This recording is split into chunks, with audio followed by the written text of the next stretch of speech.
Collecting is very subjective, especially when it comes to anime figures, and I'm sure it's the same for hot toy collectors, Marvel, Star Wars, Lego, and you name it. So I'm already aware that my subjective takes are going to upset a few people. Maybe a lot. After all, I am saying that the sky is falling. But I do want to talk about the sorry state of display cases, the international shipping cost mess, the odd balance of anime figure announcements, the state of pre-orders, and lastly, end things on a high note by going over my favorite 2025 anime figures and which ones I've already pre-ordered. So grab your umbrella, because remember, the sky is falling, and let's navigate through what we could be in for in 2025. And first up, did you know that display cases are getting expensive? We no longer live in the days of $60 display cases. $60 referring to the IKEA DTOF. That went from $60 to $100, and then from $100 to $130, all around the same year before being taken off the market and replaced with a smaller unit. Inflation has also ran rampant for the last 3 years, and unfortunately, the general cost of display cases have increased. And part of this is due to the increased cost of materials over the last 5 or so years, and while some of the materials are coming down in cost, I don't think we'll see the display cases go back to their pre-pandemic pricing. I can only imagine that prices will go up, especially with the promise of tariff wars. I don't care where you live, it will most likely disrupt the global market, making it cost more to get display cases one way or another. On top of that, collectors already outside of the US are having a hard time getting their hands on low-cost display cases. IKEA seemed to be the main universal one-stop shop to get cases in the past, but honestly, I'm not impressed with their latest lineup. The glass is thinner and smaller, and the bulk of the frame can obstruct the view, which leads people to look for display cases outside of IKEA. And I think my last gripe is, there's no recommended must-have display case at the moment. I'm seeing a lot of good new entries, but most of them have a few flaws that prevent me from calling them a must-have. But going back to the cost of display cases are just getting expensive. And here I imagine is going to be my first controversial take. What I consider entry-level for a display case is now pretty pricey. This is how I'm categorizing the current tiers of display cases. And my entry-level recommendation for a display case can cost up to $300. And most of the decent entry-level display cases you'll find will be between the $200 and $300 range, not the previous $60. Note, I did create this chart, and it is my subjective opinion. And I know there will always be outliers, this chart is by no means perfect. And I'm not saying $300 is not expensive. For that price, you could have bought 5 IKEA DTOFs and be able to display much more than a single $300 display case. So after all the doom saying, what can you do about it in the short term? Well, people have been collecting for decades now, and there's a lot of great display cases in the aftermarket at a reduced price. I cannot imagine how many IKEA DTOFs are still kicking around, or all the mid-range cases that are out there. People have to move, and sometimes they don't have space for old display cases, so you have a good chance of picking up a display case in the aftermarket. I was lucky and picked up an $800 case for free. Well, not free, I had to rent a truck to pick it up, but the owner just wanted it gone for free. So check your local Facebook market or buy nothing communities, as well as second-hand selling apps that focus on local trades. I cannot stress enough on what's already out there. Hell, even shops will sell retail display cases for cheap, especially if they're going out of business.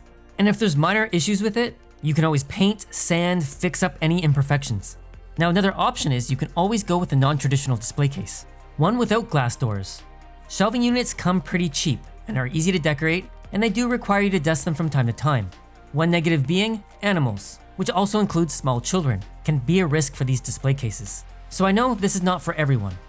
There's also some display cases that are out there that can be great after a few modifications to fix some of their flaws. So my recommendation is to keep browsing YouTubers or forums that go over display case modifications, because you never know, that perfect display case could be a few modifications away. Now onto the scary state of international shipping costs. This one is tricky, because during the pandemic we saw a large spike in shipping costs. Then it dipped a bit, and it seems to be rising again. And with the loom of global tariffs possibly coming, this will only increase the cost of getting figures into your country, since a lot of the figures are manufactured in China and shipped around the world. Even without tariffs, I've seen countless recent threads about the shipping costing more than the figures themselves. It really sucks, and I'm looking at you Canadian collectors, I don't know how you do it. I guess it's a good thing that we have 6 kidneys. So what can you do about it? Not a whole lot. There's the snail mail method that takes about 2 or 3 months if you're buying overseas. It is cheaper, but I feel that there's a bit more risk with this shipping method. Buying local, meaning a store from your own country, most likely adds their shipping cost into their final product, which inflates the price. And most likely larger businesses will be impacted by tariffs. International proxy services may be an option in your area if shipping is cheaper to a neighboring country. I can only reference Canadians here, where there's proxy services near the US border, and where Canadians can ship their package to the US and then drive over the border to pick it up. I'm not really sure if this is going to benefit you given the cost of gas and everything else to work with the proxy service. Ultimately, I think we're just going to have to suffer the expensive shipping for a while as the free market goes on vacation. And please, I don't want to turn this into a political rant. I will only talk politics the moment a politician shows me their figure collection. Now let's talk about figures. And I'm referencing anime figures for those that are from other collecting communities watching this. My biggest concern with the figures coming out in 2025 is the most recent announcements in the fall of last year, referencing the Mega Hobby Expo, Wonderfest, and the last one being pretty obvious, the Native Group Joint Exhibition.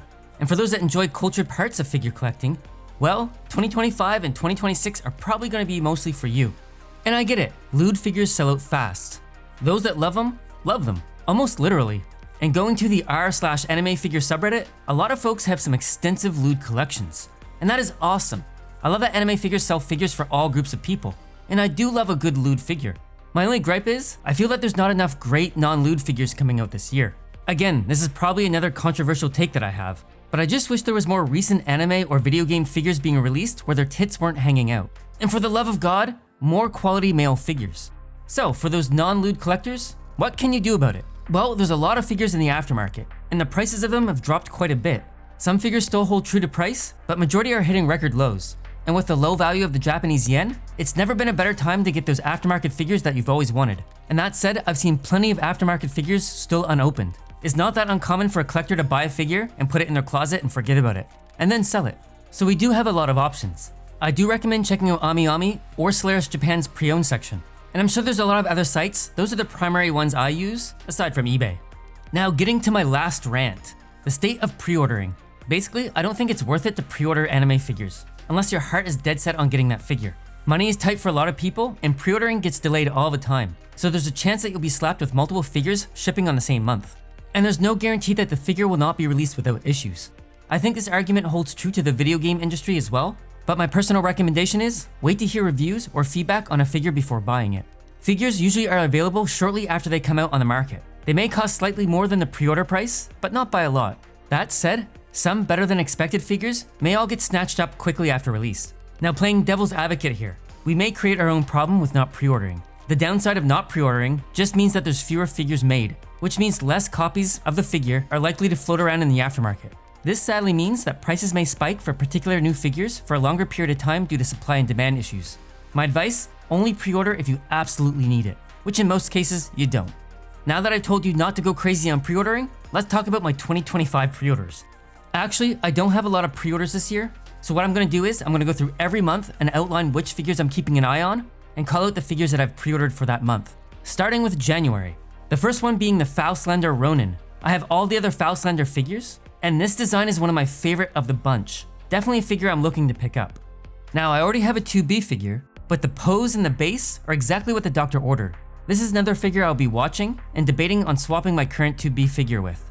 And what do you know? I'll be keeping my eye on this Rika from Gantz figure. I already have her other one, but I love the pose and the hair in this one. I'm usually not one to have two versions of the same figure, but I can always make an exception for this one.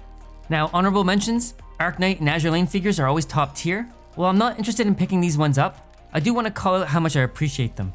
And my last mention, which kind of took me by surprise, is this Aqua Prize figure. I hope she turns out as good as her photos, because she doesn't look too bad for the price. I love the whole pose and the flow of it all. We definitely need more great looking low cost figures. And note, there are so many good figures coming out in January. If I didn't mention your favorites, it doesn't invalidate them. These are just my top picks. Feel free to let me know in the comments other figures I should keep my eye out for. Also, the site that I'm looking at that breaks down the releases by month is Otaku HQ.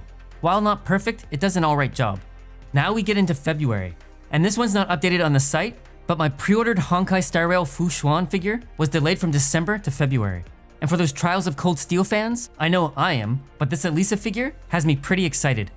And the pop-up parade that caught me pretty off guard is this Guts figure. It's an L-size pop-up parade, so it's slightly pricier, but given it's my favorite manga, I may have to get this one for my Berserk shelf. Well, let's talk about March. On to April. So I'm an Ys 8 fan, and I'm really looking forward to this Dana figure. This figure scares me though because I'm not sure how it's going to turn out, so I'm hopefully optimistic. In my last video, I did say that I like girls with guns, and well, she has a big gun. And on top of that, this figure did pique my interest in Kaiju number 8. So maybe this figure will be added to my girls with gun shelf. And for May, most of you don't know, but I did play Nikkei for a short bit, and I do find that this figure holds true to the source material. She looks pretty awesome, which means she's a figure that I'll be keeping my eye on. As for this one, I have way too many Asuka figures, so I'm not picking this one up. but I do love the style of it. June? Yeah, I'm skipping June.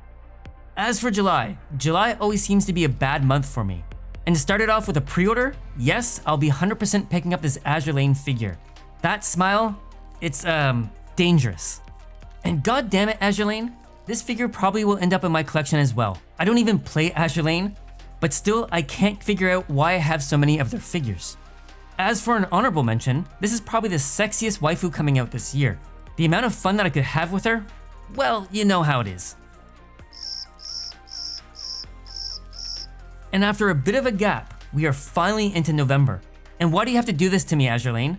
Now, I don't think I'll be picking this one up, since I prefer her other figure coming out in July. But yeah, this one looks pretty good too.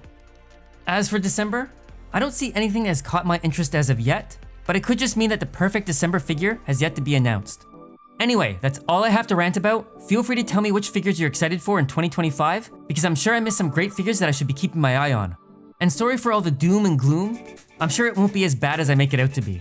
But with that said, Happy New Year, and I'm looking forward to spending a great year with all of you.